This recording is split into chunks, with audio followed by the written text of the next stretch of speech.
దేవుని ఘనమైన నామమునకు మహిమ కలుగును గాక. అందరూ బాగున్నారు కదమ్మా? మీరు కూడా మనందరం కూడా బాగానే ఉండడానికి కారణమైన ఆ యేసయ్యకి ఒకసారి స్తుతులు చెల్లిద్దాం. హల్లెలూయా. చిన్న వాక్యాన్ని చదువుకుని మనం దేవుని వాక్య భాగంలోనికి మనం వెళదాం. చూడండి, రాజులు 2వ గ్రంథము 4వ అధ్యాయము 38వ వచనంలో ఇలా రాయబడి ఉంది. ఎలీషా గిల్గాలునకు తిరిగి రాగా ఆ దేశమందు క్షామము కలిగి ఉండెను. ప్రవక్తల శిష్యులు అతని సమక్షమునందు కూర్చుండి ఉండగా అతడు తన పనివాణిని పిలిచి పెద్ద కుండ పొయ్యి మీద పెట్టి ప్రవక్తల శిష్యులకు కూర వంట చేయమని సెలవిచ్చెను. దేవుడు తన పరిశుద్ధ వాక్యమును దీవించును గాక. చిన్న ప్రార్థన చేద్దాం. ప్రేమగల తండ్రి, దయగల ప్రభువా, టీవీ ముందు కూర్చుని వాక్యం వినుచున్న ప్రతి బిడ్డను దీవించి ఆశీర్వదించి బలపరిచి అభివృద్ధి పరచండి. మీరే మాట్లాడండి, నన్ను మరుగు చేయండి, మీరే మహిమ పొందండి. యేసు నామమున అడుగుచున్నాం తండ్రి, ఆమేన్. ఈరోజు మన అంశం ఏంటంటే కరువును తీర్చే దేవుడు. హల్లెలూయా. ఇక్కడ ఏం జరిగిందంటే ఆ ప్రాంతంలో గొప్ప కరువు వచ్చిందంట. కరువు అంటే మీ అందరికీ తెలుసు కదా, ఆహార వస్తువులు దొరకటం లేదు, దొరికిన చాలా రేట్లు అయిపోయినాయి. అందుకే ఈ మధ్యన కూరగాయలు కూడా బోళ్ళు రేట్లు అమ్మేస్తున్నారు. ఎందుకంటే దొరకట్లేదు. మేకల కరువు అయితే మేకల రేటు పెరుగుతున్నాయి, బియ్యం కరువు అయితే బియ్యం రేటు పెరుగుతుంది.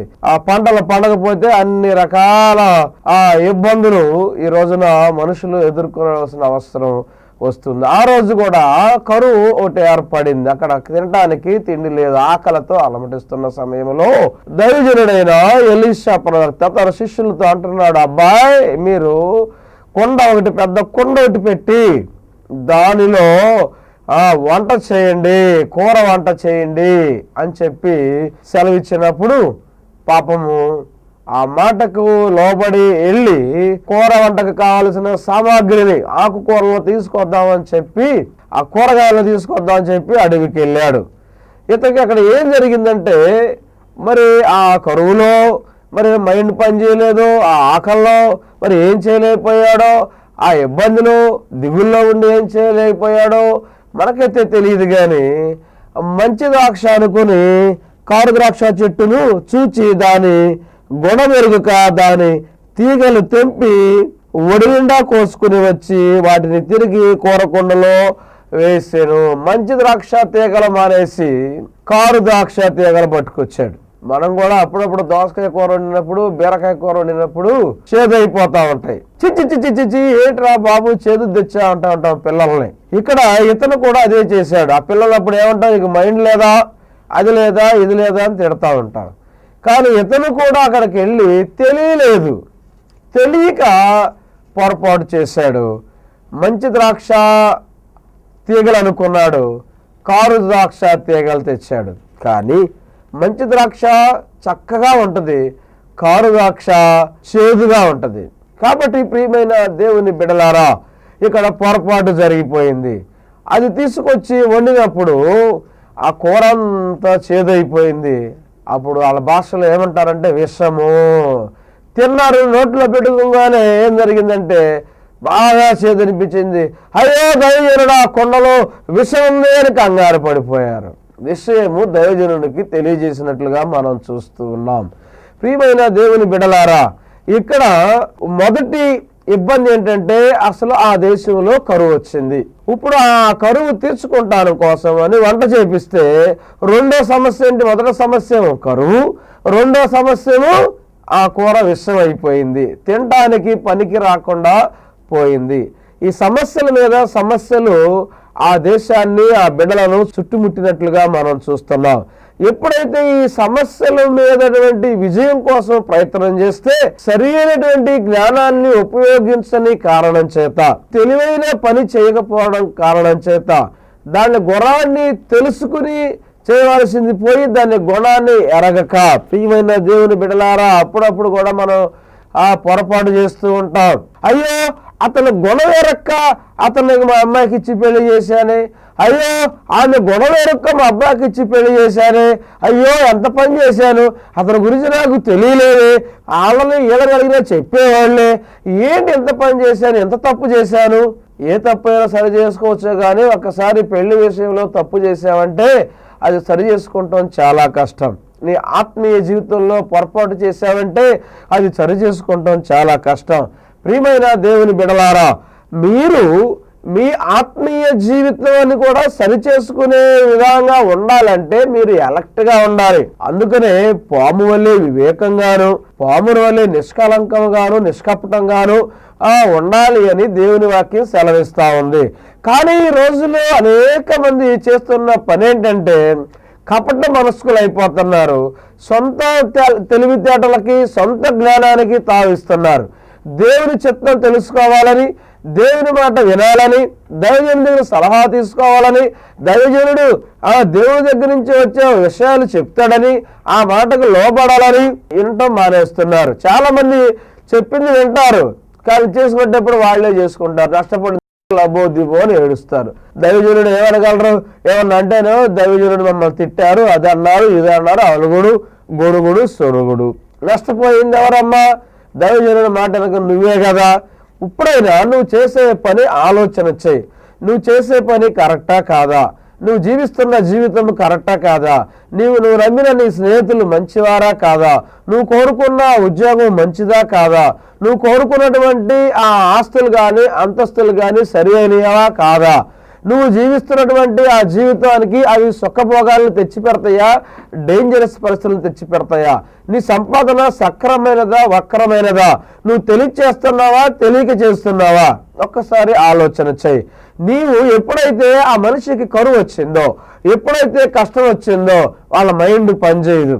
ఎప్పుడైనా కష్టాల్లో ఉన్నప్పుడు ప్రార్థన చేయాలనిపించదు కదా. ఎందుకంటే ఏమోనండి పాస్టర్ గారు, నా మైండ్ సరిగ్గా పనిచేయట్లేదండి, నేను చాలా శోధనలో ఉన్నానండి, ప్రార్థన చేయాలని కూడా నాకు అనిపించట్లేదండి అని చెప్పి మీలో చాలామంది అంటూ ఉంటారు.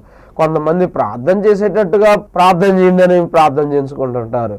అది నీ పర్సనల్ అనుభవం అమ్మా. ప్రార్థన చేసేటట్టుగా ప్రార్థన చేసే నువ్వు ప్రార్థన చేయాలనే మనస్సు నీకు ఉండాలి. ప్రార్థన చేస్తే దేవుడు జవాబిస్తాడనే విశ్వాసం నీకు ఉండాలి. దేవుడు ప్రార్థన చేసినప్పుడు దేవుడిని సమస్యను తీరుస్తాడు అనే ఆలోచన నీకుండి ప్రార్థన చేయాలి. ఆ ఆలోచన లేకుండా ఆ మనసంతా లోపల పెట్టుకుని, ఆ వేదనంతా మనసులో పెట్టుకుని నువ్వు ఏదో చెయ్యాలని అనుకుంటున్నావే, ప్రార్థన చేయకుండా మూల కూర్చుంటున్నావే, ప్రార్థన నడవట్లేదని దేవుడి మీద వంక చెబుతున్నావే, సమస్యల వైపు చూస్తున్నావే, ఆ సమస్యల వైపు చూచినంత కాలం నువ్వు పొరపాటు మీద పొరపాటు చేస్తూనే ఉంటావు. చూడండి, అప్పుడప్పుడు మనకు ఎదురు దెబ్బ తగులుద్ది. ఎదురు దెబ్బ తగిలినప్పుడు కాలుకి చిల్లడుద్ది, ఏలుకి. మనం ఎంత జాగ్రత్తగా నడుస్తామో ఆ ఎదురు దెబ్బ మీదే మళ్ళీ తగులుతూ ఉంటుంది. అబ్బా అసలే దెబ్బ పెట్టి తగులుతున్నాను, మళ్ళీ తగులుతున్నాను అనుకోండి. చాలా మంది ఇబ్బంది పడతా ఉంటారు. చిన్నప్పుడు నేను కూడా ఆటకైతనంగా ఆటలాడేటప్పుడు ఎదురు దెబ్బలు తగిలేవి. మాట్లాడితే ఆ కాలుకే తగిలేది, ఆ ఏలికే తగిలేది, ఆ పూడి మీదే తగిలేది. ఎప్పటికీ అది మానేది కాదు. మానుతూ ఉండగానే తగిలేది. ఏదైతే నొప్పి మనం అనుభవిస్తున్నామో, ఆలోచన చేస్తున్నామో, ఏది కాకూడదని దేని కొరకైతే మనం భయపడుతున్నామో, ఆ భయపడినప్పుడు దురాత్ముడు నీలో ప్రవేశిస్తాడు. నీ సమస్యను చూసి నువ్వు భయపడుతున్నావు, లేకపోతే నీ అక్కరం చూసి నువ్వు భయపడుతున్నావు, నీ లేమిని చూసి నువ్వు భయపడుతున్నావు. అక్కడ ఆ శిష్యులు వెళ్ళారు.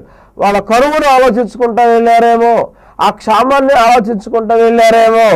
ఆలోచనలు ఏం చేశారంటే మంచిదనుకుని చెడ్డ తీసుకొచ్చారు, తెలివిగా పట్టుకొచ్చి వండేశారు. తీరా సమస్య మళ్ళీ క్రియేట్ అయింది. చెప్పమ్మా, నువ్వు ఎంత ఆకలిగా ఉన్నా చేదు దోసకాయ కొరలు పెడితే నువ్వు తినగలవా? చెప్పు. ఆకలి ఎత్తుంది కదా అని తినగలవా? ఆకలేసేవాడికి ఏది పెట్టినా పరవణంలాగా ఉంటుంది అంటారు. చేదు పెడితే పరవణంలాగా తింటారా? అది చెప్పుకుంటానికే కానీ తినటానికి నిజ జీవితానికి ఉపయోగించుకోవటానికి పనికిరాదు. ప్రియమైన దేవుని బిడ్డలారా, ఈ సమయంలో ఆ బిడ్డ ఆ ఆలోచన పెట్టుకుని ఆ సమస్య వైపు చూసి పొరపాటు చేశాడు. మంచిది అనుకుని చెడ్డది పట్టుకొచ్చాడు. నీ పరిస్థితిలో, నీ జీవితంలో, నీ సమస్యలను ఆలోచన చేసుకుని నీ లేమిని, నీ కరువును, నీ ఇబ్బందిని, నీ రోగాన్ని ఆలోచన చేసుకుని నాకు ఇంకా ఉద్యోగం రాలేదే అని ఆలోచన చేసుకుంటూ, నాకు ఇంకా పెళ్లి కాలేదే అని ఆలోచన చేసుకుంటూ, నాకు ఇంకా మంచి స్వస్థత రాలేదే అని ఆలోచన చేసుకుంటూ, నాకు ఇంకా ఈ చదువులో సబ్జెక్టులు మిగిలిపోయి అని ఆలోచన చేసుకుంటూ, నాకు ఇంకా ఈ పోలీస్ కేసు నుండి విడుదల రాలేదే, ఈ కోర్టు కేసు నుండి విడుదల రాలేదే అని ఆలోచన చేసుకుంటూ ఉన్న బిడ్డ, నీ ఆలోచన మీద నీ మనసు పెట్టినంత కాలం నువ్వు చేసే పనులన్నీ పొరపాటు చేస్తూనే ఉంటావు.